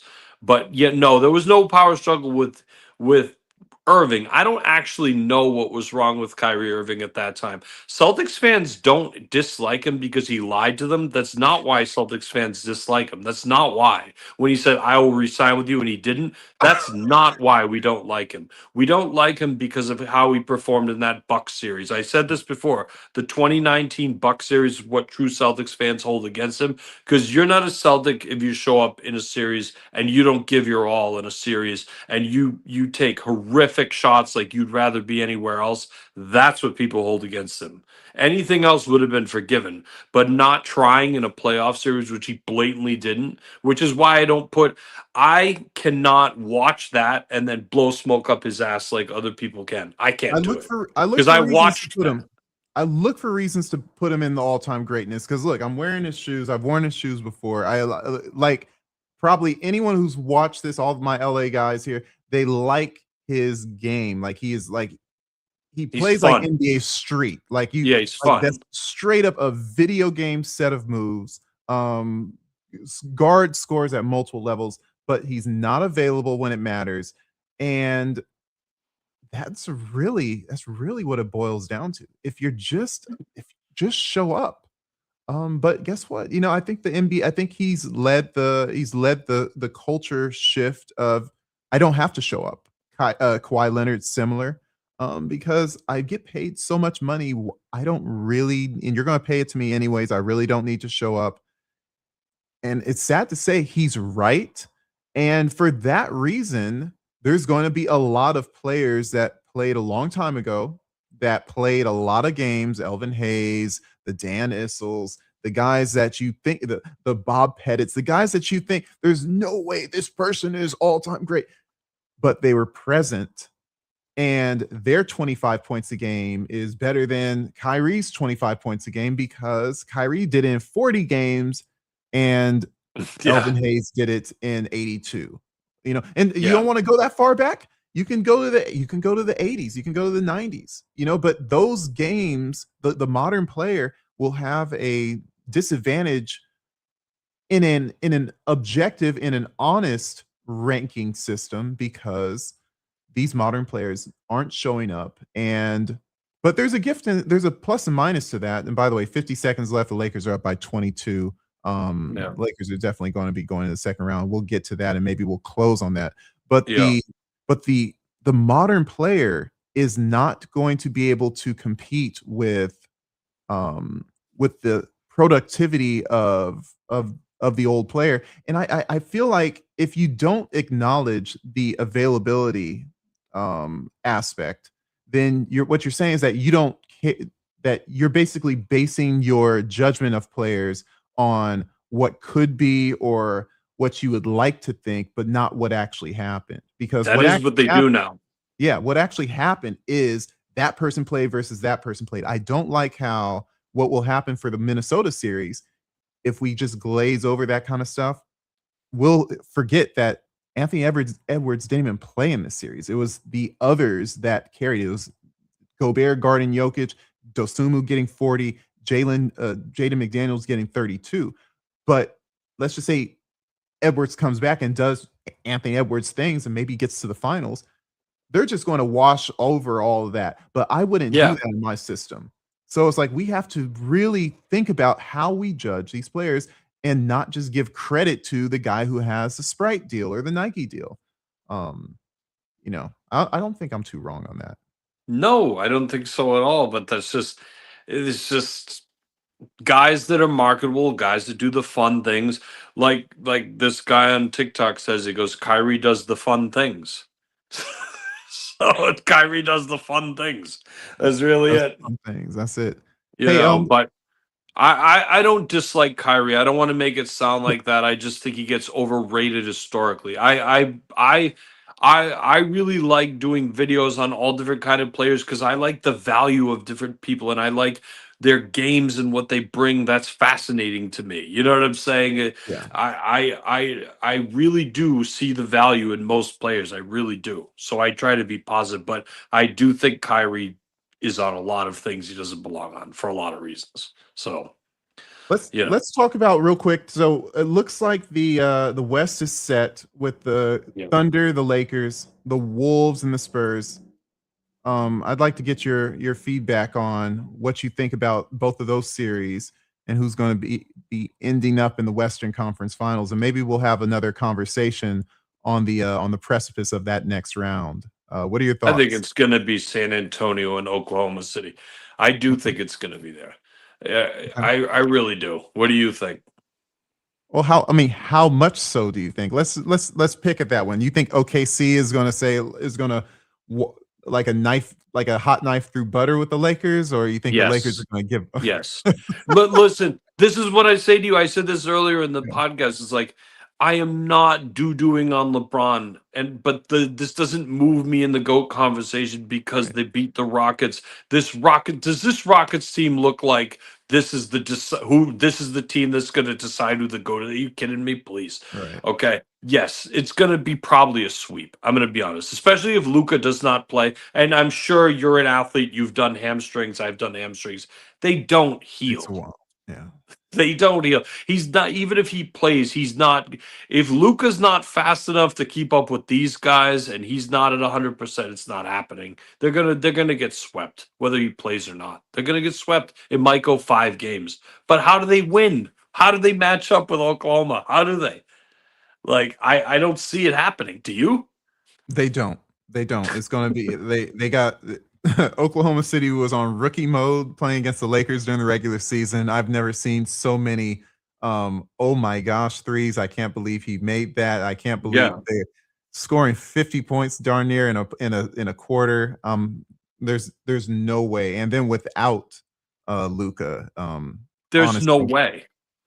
I think Luca will hide in this series. He'll probably say, "You don't have to rush me back." So, what about the Thunder and I'm sorry, the Spurs and the Timberwolves? Let's just say that Ant Edwards comes back by game 2, Yeah. Ah, I which still would want probably to be a go big. with the Spurs. I made the joke today. I said the Spurs would beat the Timberwolves. They go, "What about Rudy and Wemby?" I go, "Well, Wemby cooked Rudy when he was 12." Yeah, There was a that was the highlights. Like I remember seeing this. Like, wait, he's how old? And I think he's he was that big? 14. I think he Yeah, was it like was like 14, 14, 15, but but he he was cooked hitting him with Rudy. the elbow shots. Yeah. Yeah. I think So Wemby is going to see. I've played against you, big bro, and I know your game. I'm familiar with your game. We may see exactly. a side of Wemby we've never seen before because he'll feel at home. Like I play in my home gym at Lameda Park, and for some reason I'm making step back threes. I'm Yep. doing Euro steps, getting into people. Why? Because I played in that gym for 25 years. Then I go Yep. play in another gym that's same 10-foot rim, but it's like the familiarity brings consistency, breeds efficiency, breeds repeatability, and these pros have another level of it. I think we're going to see a very interesting Wimby. And I Yes. wouldn't be surprised if the Spurs probably win this one in probably How 5 games. many minutes? I don't know this off the top of my head. I know he averaged, I think it was 28 or 29 minutes a game. How many minutes a game did he average in this series? Do you know? Did they jack? I honestly don't know. I wouldn't be surprised if they were cautious, especially because he did have The that concussion. concussion. So Yeah. that would probably, let's see, I'm looking at 20 last 5 games, 26, 33, 12, 34, 34. And I think they had a 6 game series, but that kind of Yeah. it's playing a little bit more than the regular season. 34 to me is where they max him out at. That's You right. know, That's right. they really do. They really don't let They him do play not above play 34 him. minutes. But Yeah. that's why I'm saying like that's a little bit more. You see all these other players, all these other stars, they're playing 40 minutes. Like this year in particular, like no one on the bench is playing. One guy It's the maybe. playoffs. It's It's the crazy. playoffs. It's so funny. They fired Tom Thibodeau for that very same thing, and now everyone's taking the Thibodeau formula. Go figure. Would I guess you that's what think you get for load managing. Now you can play the whole game every game for the playoffs. There you exactly? go. Wilt used to do Interesting. it without load management. No, but Wemby though, do you think they would if they go up against Oklahoma? Do you think they consider playing them in 42 minutes in a game if they really need it? Like, Would I they?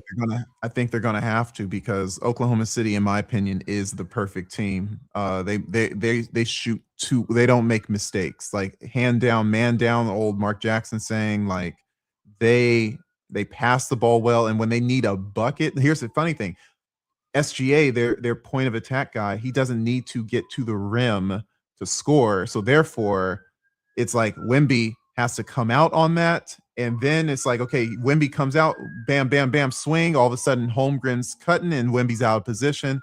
I just don't. I think that the NBA is going to sort of evolve away from the 3-point line, the stagnant 3-point shooter, and we're going to start seeing more players that can actually score in the mid range again. It'll take time, but SGA, in my opinion, is the future, who is technically just 30 years in the past. He's basically, the mid range guru, like Paul Pierce or Kobe Bryant, Michael Jordan. Jaylen Brown's a good mid-range shooter. Jaylen Brown. I think they are the future, and I think that archetype will give Wemby problems, because you're going to have him in kind of a no man's land, where you're not challenging a long range three, but you're still a high accurate position, highly accurate shot where you're avoiding the center, blocking shots near the rim. So you're kind of neutralizing the threat that Wemby is. That's what I'm thinking, and I think that we'll see if that plays out in the OKC series. You're talking about as a shot blocker or as a shot intimidator? I think, yeah, Like- as a shot intimidator, shot blocker. I think the good thing about, again, that SGA archetype is that the shot blocker wants you to get near the rim, and it's like, Yeah. I'm not coming there. I'm going to be 12 feet. I'm going to be 15 feet, and you're not going. You may disrupt me a little bit, but nowhere near as much as if you're waving the big arms at the 3-point line, or you're trying to block a shot near the rim. We're 'Cause you already only- seeing that. It's funny Yeah. you mentioned that. We're already seeing it because his shot blocks are actually down considerably. I think he's at 3.1. He might have been 3.8 last year and 3.6 his rookie year. I think the numbers were, but that He's doesn't gonna mean learn. he's less of a shot blocker. No. That means that he's making people think twice about even shooting on him in the first place. Yeah, That's or how the I- type of shots they're taking, and so type of shots avoiding they're him taking, yeah. altogether. And in order to avoid him, I think you're gonna have to say, can I hit a mid-range shot away from the rim Exactly. and not Mhm. try to challenge a 3-point shot? So we'll see. We'll see. But on that note, I mean, we've been going for an hour 45 minutes. I think it's a good time to call it. The game's over, and while there's maybe more people joining us after the Laker game, that we don't want to be too greedy. So Tony, it was a great time talking hoops Thank with you. you. Appreciate And you. again, I appreciate Global Game Day for collaborating with the humble, highly regarded channel, and I'm hoping to grow big like you guys one day. I Thank you for appreciate you. I your time. mean, it's Global Game Day highlights. It's a bear, but it's awesome. So we appreciate your support. And yeah, you are a rising star in this content game. I can tell you, man. You got that pizzazz about you. So keep ripping. So Thank you so much. Thank you so much. All right, guys, for the people who joined the show, tune in next time. I'll make sure to keep you guys posted. Global Game Day highlights will be sure to keep you guys posted on their end, and maybe we'll have another collaboration in the near future. Take care now. you got it. Thanks, man.